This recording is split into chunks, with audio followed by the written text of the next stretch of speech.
জুলাই জাতীয় সনদ বাস্তবায়ন আদেশ জারি, গণভোট আয়োজন সহ ৫ দফা দাবিতে ৮ ইসলামী দলের উদ্যোগে রাজশাহী বিভাগীয় সমাবেশে অনুষ্ঠিত হচ্ছে।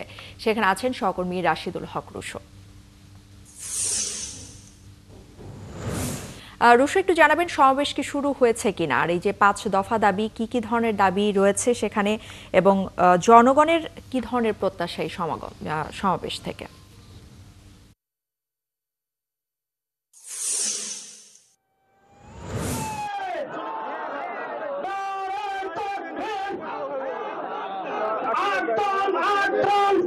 শুরু হয়ে গেছে তারা আসলে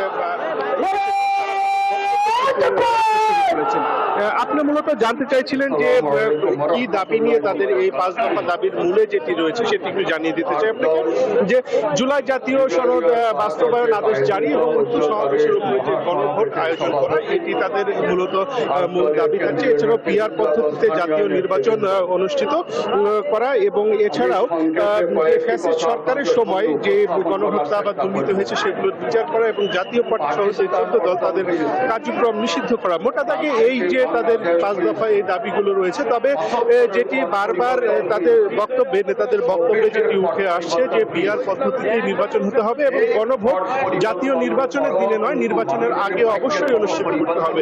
তারা নির্বাচন কমিশনকে উদ্দেশ্য করে বলছেন যে জনগণের যে পালস বুঝে আসলে নির্বাচন আয়োজন করতে হবে, এককভাবে কোনো সিদ্ধান্ত বা অন্য কোনো দলের হয়ে আসলে কাজ না করে নির্বাচন কমিশন সবার জন্য একটি লেভেল প্লেইং ফিল্ডে এই জাতীয় নির্বাচনের জন্য প্রস্তুত রাখে, সেই এমন দাবি কিন্তু মূলত উঠছে।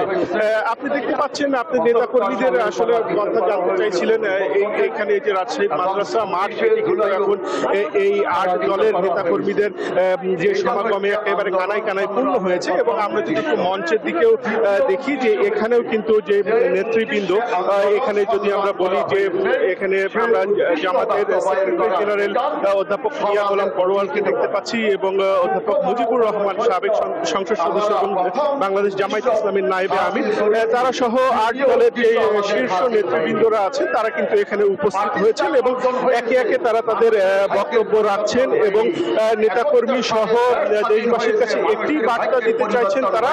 এবং বক্তব্যে তারা বলছেন যে বিগত সময়ে তারা বিভিন্ন রাজনৈতিক দলের শাসন ব্যবস্থা দেখেছেন, এবার তারা ইসলামী দলগুলোর যে শাসন ব্যবস্থা সেটি তারা দেখতে চান। সেই জন্য বাংলাদেশের প্রত্যেকটি মুসলিম সমাজকে তারা তাদের সাথে থেকে একসাথে তাদের পক্ষে এবার জাতীয় নির্বাচনে রায় দেওয়ার তারা আহ্বান জানাচ্ছেন। পাশাপাশি তারা যেটি বলছেন যে তাদের যে সমস্ত দাবিগুলো আছে সেগুলো যদি না মানা হয়, প্রয়োজনে তারা আবার রাজপথে নেমে তাদের দাবিগুলো আদায় করে নেবেন, এমন কিন্তু বক্তব্যে তারা নেতৃবৃন্দ জানাচ্ছেন। রুশো, ধন্যবাদ আপনাকে। রাশিদুল হক রুশো আমাদের সাথে যুক্ত হয়েছিলেন রাজশাহী থেকে।